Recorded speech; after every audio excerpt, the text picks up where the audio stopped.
Olá, hoje venho responder a uma questão que me colocam frequentemente. Quanto é que custou a minha viagem à Islândia? Fiquem por aí, o meu nome é Ângela, bem-vindos ao Blonde Around the World.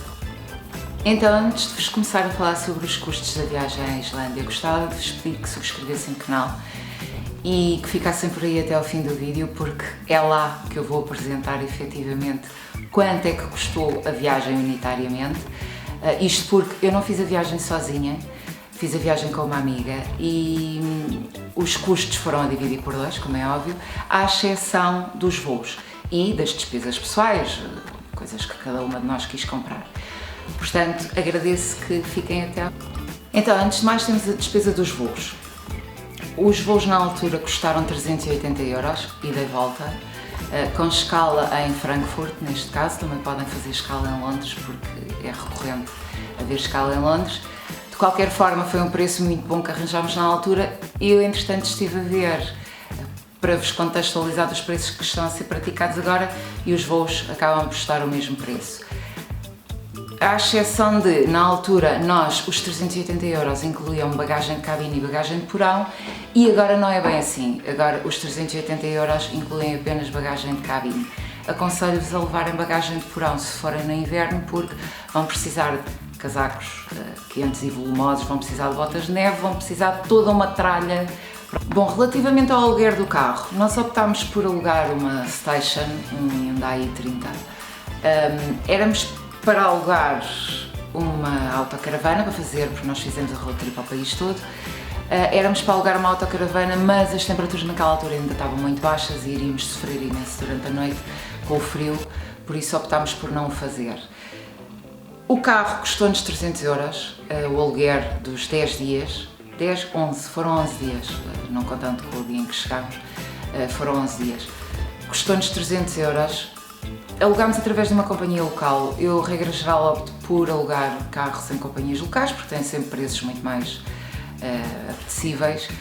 E correu tudo lindamente, não temos absolutamente nada a apontar em relação à empresa em que fizemos o aluguer. Eu depois deixo-vos os links todos na descrição. Relativamente ao seguro, nós optámos pelo seguro contra todos os riscos.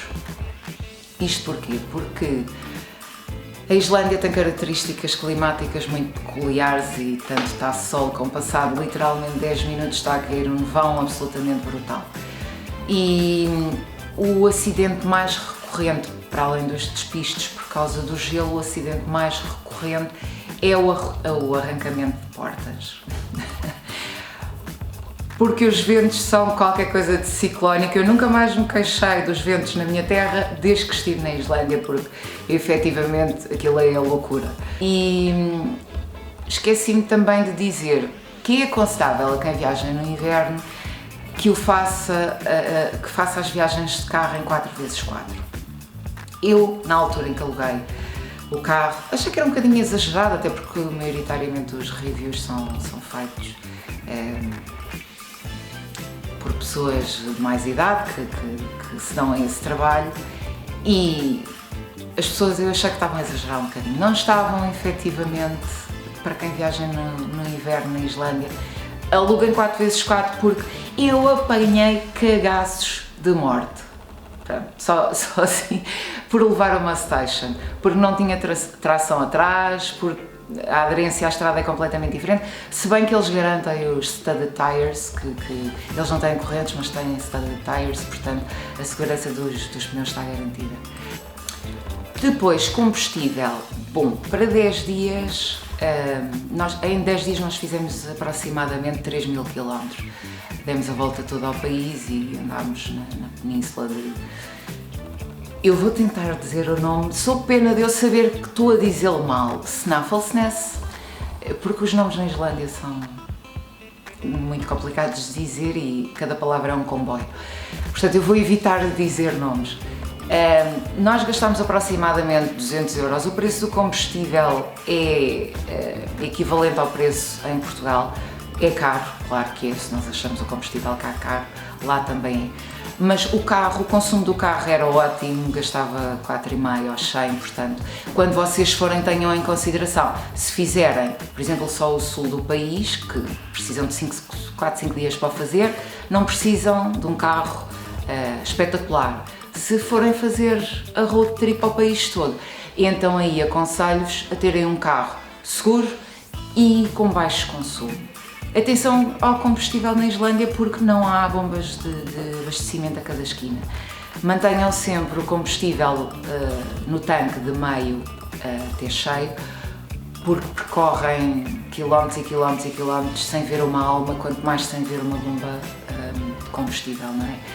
Por isso tenham em atenção a questão de abastecer, sempre que vem uma bomba, restabeleçam o nível do combustível, ficando já a saber que tanto a gasolina como o gasóleo são equivalentes aos preços em Portugal. Bom, ainda dentro da questão da mobilidade e transportes, nós pagámos 18 euros de portagem, porque decidimos no norte do país, para poupar tempo, fazer um túnel. E os túneis e as portagens lá são caríssimas e foram 18 euros para fazer qualquer coisa como, sei lá, 20 km se calhar, foi assim um absurdo. Mas quisemos poupar tempo, porque se fôssemos contornar o fiord íamos levar mais 4, 5 horas para o fazer e queríamos atravessar o norte do país todo naquele dia e como tal foi a forma que arranjámos de contornar a situação, acabámos por pagar um bocadinho mais. Bom, entretanto, relativamente a transportes alternativos, a única coisa que utilizámos foi táxi e fomos burladas. Já contei este episódio num vídeo anterior, se quiserem ver, vou deixar alguns aqui para cima, nunca sei muito bem de que lado é que é. Fomos burladas, a senhora, em vez de carregar no botão de deslocação próxima, deve ter tocado no botão do interregional, porque nós pagámos 20 euros, sei lá, 1 km, 1,5 km, porque eu fui deixar o carro de aluguer ao aeroporto e, entretanto, como íamos ficar num hotel ao lado do aeroporto só para passar a noite, no outro dia o voo era cedíssimo, pronto, foi assim que aconteceu, pagámos 20 euros. Tenham sempre atenção que os táxis, quer os autocarros na Islândia, são uma pipa de dinheiro, são caríssimos e se puderem evitar, compensa muito mais alugar carro. Muito honestamente compensa muito mais. Para já porque têm autonomia e depois porque não têm que estar a pagar estas exorbitâncias. Ou então, caso o façam, tenham atenção aos botões em que os senhores carregam ou tenham atenção aos preços, informem-se dos preços antes de irem, porque efetivamente foi uma pipa de dinheiro. Bom, vamos falar então do alojamento na Islândia. A ter em conta e a saber que a Islândia não tem uma oferta muito grande em termos de quantidade, tem de grande qualidade, mas em termos de quantidade não tem. Tem hotéis, é certo, tem, e tem hostels, também tem, só nas grandes cidades. Depois, se quiserem fazer o país todo como nós fizemos, têm que arranjar alternativas e, se forem no verão, podem ir em autocaravana. Se forem no inverno, não aconselho por causa das temperaturas, como já disse anteriormente. A opção mais razoável que nós encontramos foi Airbnb. Todos os Airbnbs em que ficámos eram fabulosos, eram mesmo muito bons, correspondiam exatamente àquilo que aparecia nas fotografias do site. Os preços praticados, os preços são caros, são muito caros. O alojamento na Islândia varia por noite entre 80 a 100 euros, isto para um quarto numa casa, com os outros espaços partilhados, não é uma casa só para vocês, é um quarto numa casa com sala, cozinha, casas de banho partilhadas com outros hóspedes. Nós consideramos a opção mais razoável em termos de gasto de dinheiro e ainda assim gastámos praticamente 950 euros. Não obstante o facto da oferta não ser muita, optámos por Airbnb. Porquê? Nós queríamos andar sempre na estrada e ao querermos andar sempre na estrada temos que comer, parar para comer. E se calhar em 70% da viagem não passávamos em localidades onde pudéssemos parar para comer. Então o que é que nós fazíamos? O que é que nós fizemos neste caso? Escolhemos Airbnb porque Podíamos ao jantar cozinhar o jantar, até para poupar dinheiro, porque a alimentação na Islândia, eu já vos falo mais à frente, mas é pela hora da morte. Decidimos alugar Airbnb, podíamos cozinhar o jantar do dia em que chegávamos e fazer logo o almoço, peço desculpa, do dia seguinte. Isto permitiu-nos poupar imenso dinheiro mesmo, porque a alimentação na Islândia é caríssima e mesmo ir ao supermercado é muito caro. E o facto de termos uma casa onde podíamos cozinhar fez-nos poupar muito dinheiro, mesmo.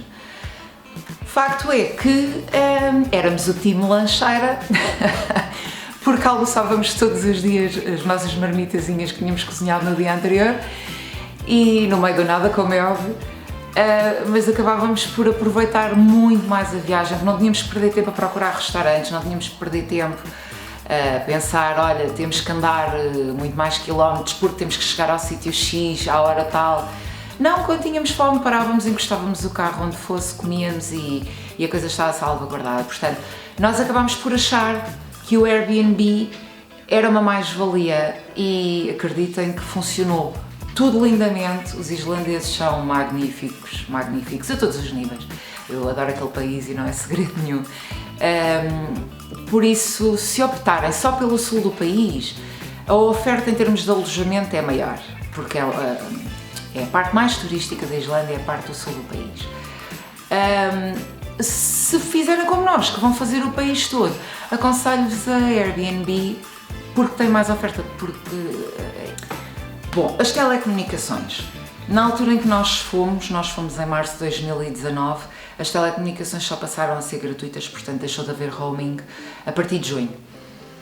Sendo que, independentemente neste momento o roaming ser gratuito na Europa, no espaço Schengen neste caso, esta questão é um bocadinho falaciosa, porque o roaming é gratuito. O que é que isto quer dizer? Quer dizer que as chamadas são gratuitas, a internet, o Wi-Fi não é gratuito e é pago o peso de ouro. No caso da Islândia, nós decidimos, através de uma pesquisa de um blog que eu fiz, descobri que havia uma empresa que é a Trawire, que aluga routers que vocês podem levar para o país todo.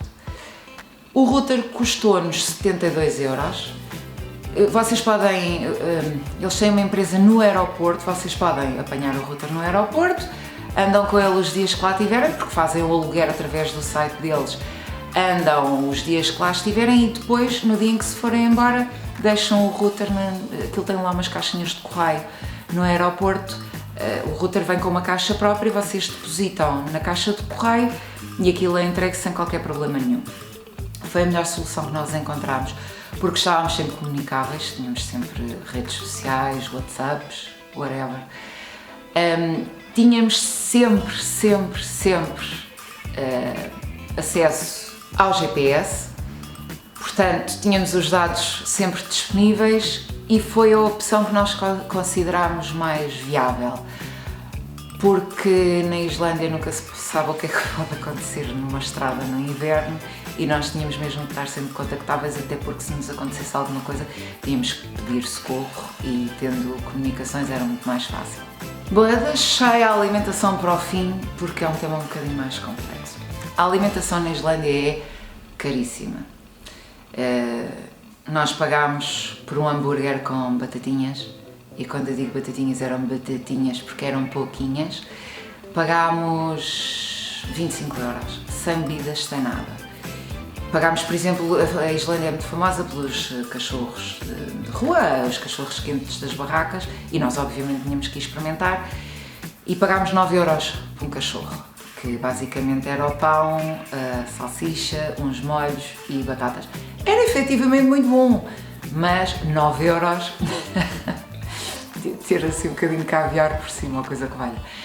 Bom, nós sabíamos de antemão que a alimentação na Islândia era muito cara e o que é que fizemos? Bom pobres, levámos carradas de comida. E comida, quando eu digo que levámos comida, levámos massa, arroz, enlatados, sopas instantâneas, faz conta que íamos para o campismo, só que não. Porque são coisas que vos é permitido transportar na bagagem de porão e nós tudo o que pudemos levar de cá, levamos. desde café, cappuccinos, açúcar, pronto. Ainda assim, gastámos uma média, porque tínhamos que ir ao supermercado comprar saladas, os frescos, a carne, tínhamos que ir ao supermercado comprá-la, ainda assim gastámos uma média de 400 euros em 10 dias. Por isso, a alimentação é caríssima, caríssima mesmo.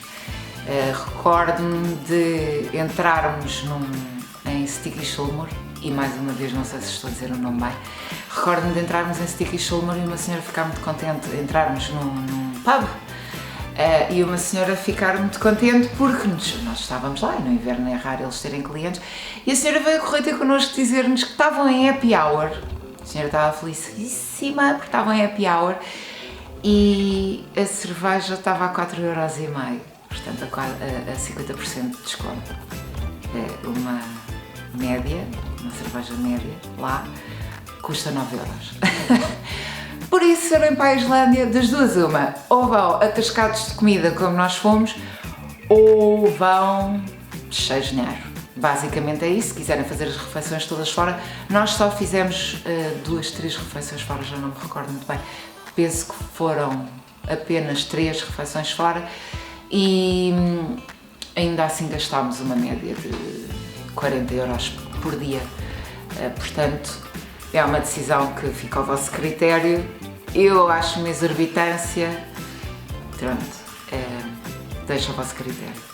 Então, para terminar, chegamos à conclusão de que a viagem foi uma média de 1.200€ por pessoa, sendo que, como vos disse, os valores que apresentei no início dos voos eram unitários, os 380€ eram 380 a mim, 380 à outra pessoa. Todas as restantes despesas foram a dividir pelas duas, à exceção daquilo que cada uma quis comprar para si, dos souvenirs. Por isso, é fazerem as contas. Eu deixei-vos, se tiverem alguma questão para colocar, coloquem cá em baixo nos comentários, eu estou disponível para vos responder, quer em relação aos assuntos apresentados. Se eu me esqueci de alguma coisa, se acharem que me passou alguma coisa, coloquem nos comentários que eu vou tentar esclarecer-vos. Até à próxima, espero que tenham gostado, fiquem por aí e vejam outros vídeos que vos interessam. Um grande beijinho.